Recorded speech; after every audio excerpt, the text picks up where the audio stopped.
여호와께서 이르시되 내가 성내는 것이 옳으냐 하시니라. 요나서 4장 4절 말씀. 아멘. 안녕하세요. 저는 영화부를 섬기고 있는 조은정 전도사입니다. 이렇게 매일 묵상을 통해 성도님들을 다시 뵙게 되어 참 감사합니다. 지난 특별편 매일 묵상에서 우리는 요나서 1장과 2장의 말씀을 통해 하나님의 뜻과 우리의 생각이 부딪힐 때 빠질 수 있는 두 가지 함정에 대해 살펴보았습니다. 그 첫 번째는 우리는 우리 자신이 하나님을 피하여 도망할 수 있다는 생각의 함정과 두 번째로 기도 없이 얻었던 때마침은 기회가 아닌 상황의 함정이라는 것을 나누었습니다. 결국 이 모든 부딪힘은 우리가 하나님 앞에 어떤 존재로 지음받았으며 왜 이곳에 보내심을 받았는지를 깨닫는 것에서 시작되며 특별히 하나님과 나만이 만날 수 있는 깊은 기도의 자리에서 뜻이 조율되고 내 삶이 사용되는 기쁨을 누리자는 은혜를 나누었었습니다. 오늘은 그 이후의 사건인 요나서 3장과 4장의 말씀을 통하여 하나님께서 우리를 부르신 삶의 자리에서 우리는 하나님의 마음을 얼마나 헤아리며 살고 있는지 각자의 삶의 태도를 돌아보는 은혜가 있기를 원합니다. 자신의 뜻을 하나님의 뜻 앞에 굴복시키는 깊은 시간을 보낸 후 하나님의 말씀이 두 번째로 요나에게 임하게 됩니다. 요나서 3장 2절의 말씀입니다. 일어나 저 큰 성읍 니느웨로 가서 내가 내게 명한 바를 그들에게 선포하라 하신지라.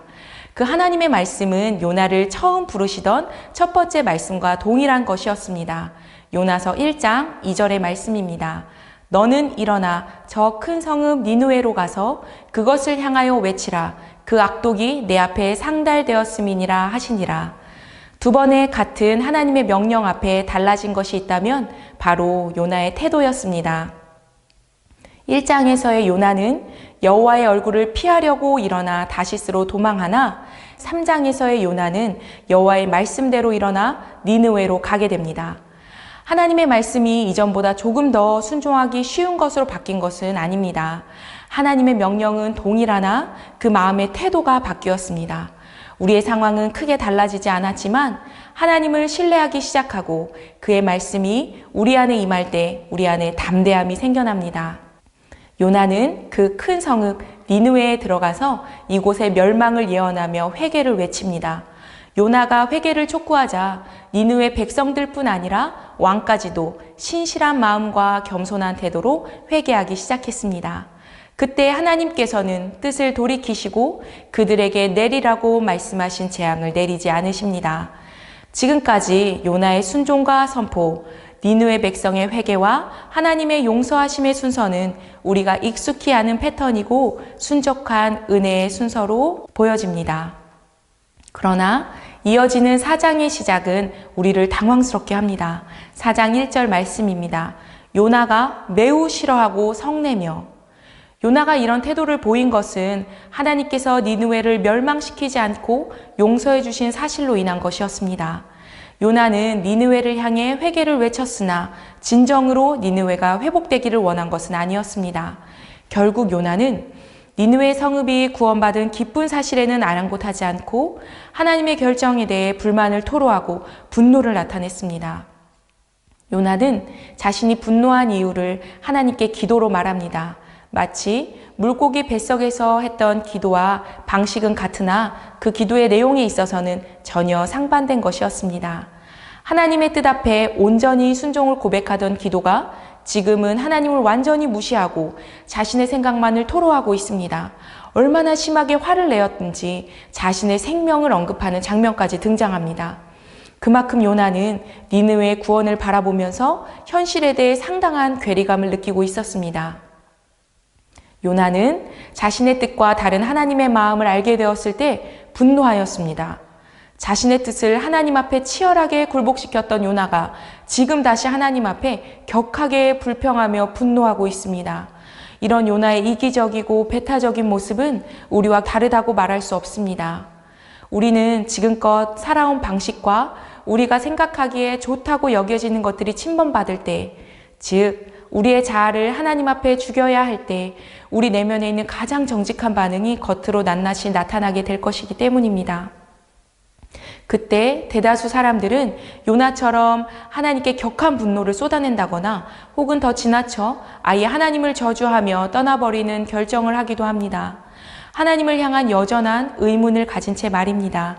그러나 하나님에 대한 오해와 그에 따른 분노가 가득할 때도 요나는 그 자리를 떠나지 않습니다. 바로 이것이 너무나도 중요합니다. 하나님을 오해한 그 자리를 지키는 것, 그것이 하나님의 뜻을 깨닫는 시작점이 될 것입니다. 하나님은 분노가 가득 찬 요나를 달래주지 않으시고 다시 한번 하나님이 창조하신 자연 사물을 통해 하나님의 방법으로 요나를 가르치십니다. 하나님은 초자연적으로 만물을 다스리시는 것을 통해 하나님이 온 세상의 창조주이시며 모든 만물의 주관자이시고 우리 역시 그의 손 아래서 겸손해야 하는 존재임을 깨닫게 하십니다. 하나님께서는 2장의 요나에게 폭풍과 큰 물고기로, 4장의 요나에게는 박넝쿨과 벌레, 동풍을 통하여 말씀하십니다. 요나는 자기에게 그늘을 제공하는 박넝쿨이 기적적으로 성장하는 모습을 보며 크게 기뻐합니다. 왜냐하면 이제서야 하나님이 자신을 생각하고 자신을 돌보아 주시고 계신 것이라 여겼기 때문입니다. 그러나 하룻밤에 벌레 먹어 썩어가는 박넝쿨을 통해 기쁨을 빼앗기자 더 크게 불평하게 됩니다. 그러나 요나의 이 불평이 오히려 니느웨 사람, 즉 하나님의 백성이 한낱 박넝쿨과는 견주어 비교할 수 없는 존재가 된다는 하나님의 구원의 정당성을 확인하는 것이 되었습니다. 그럼에도 여전히 하나님의 구원 사역을 이해하지 못하는 완고한 요나에게 뜨거운 동풍을 통하여 다시 한번 요나를 가르치십니다. 요나는 하나님이 약속을 지키지 않는다고 생각하고 어떻게 이런 결정을 하실 수 있는지 따져 묻는 못난 모습을 보이지만 하나님께서는 결국 이처럼 연약한 요나를 통해 하나님의 구원 사역을 이루셨습니다. 하나님은 요나를 통해 죄악이 만연한 저 큰 성읍 니느웨를 변화시키시고 회복시키셨습니다. 그러나 요나는 이기적인 분노심에 가려 자신이 하나님의 놀라운 구원 사역의 선봉장이 되었다는 엄청난 사실과 그 기쁨을 깨닫지 못하였습니다. 사랑하는 성도님들, 오늘 하나님께서는 요나서 마지막 절을 통해 우리에게 질문을 던지고 계십니다. 하나님께서 아끼시는 그것이 무엇인지 하나님의 마음을 헤아리기를 원하고 계십니다. 오늘 우리는 하나님께서 우리에게 주신 삶의 자리에서 어떤 태도로 하나님을 대하고 계십니까? 잘못된 것을 옳다고 여기는 착각들로 하나님을 오해하고 화내고 계시지는 않으십니까? 그러나 하나님의 계획은 우리의 이성적인 판단이나 감정적인 태도로 판단할 수 있는 것이 결코 아닙니다. 연약한 요나를 들어 사용하신 하나님께서는 오늘 우리도 사용하고 계십니다. 우리 한 사람 한 사람이 있는 그곳에서 하나님은 우리를 당신의 구원 사역의 선봉장으로 세우시길 원하십니다. 오늘 지금 이곳에서 나를 통해 분명하게 일하고 계신 하나님을 발견하시기를 축복합니다. 요나에게 보이셨던 자연 사물을 통한 여러 증거들처럼 하나님께서는 우리의 삶의 곳곳에 그 다양한 은혜의 증거들을 펼쳐 놓으셨습니다. 그 증거들을 찾아낼 때마다 우리는 나를 향한 하나님의 크신 계획들을 더욱 신뢰할 수 있게 될 것입니다. 그러므로 우리는 날마다 은혜의 보물찾기를 하는 설레임으로 우리에게 허락하신 새날을 기대하며 매일매일 은혜의 증거들을 수집해 나가는 하나님의 귀한 동역자가 되시기를 축복합니다. 함께 기도하겠습니다. 사랑의 하나님, 오늘 요나의 말씀을 통해 하나님의 뜻을 오해하고 불평하던 우리의 모습을 발견합니다. 하나님의 일을 감정적으로 판단하지 않고 하나님의 마음을 헤아려 살아가는 우리가 되기를 간절히 소망합니다. 오늘 하루도 우리에게 주신 은혜의 증거들을 발견하며 하나님께서 보내신 곳에서 구원을 이루는 삶을 살아갈 수 있도록 힘주시기를 기도합니다. 이 모든 말씀 우리를 사랑하시는 예수님의 이름으로 기도합니다. 아멘.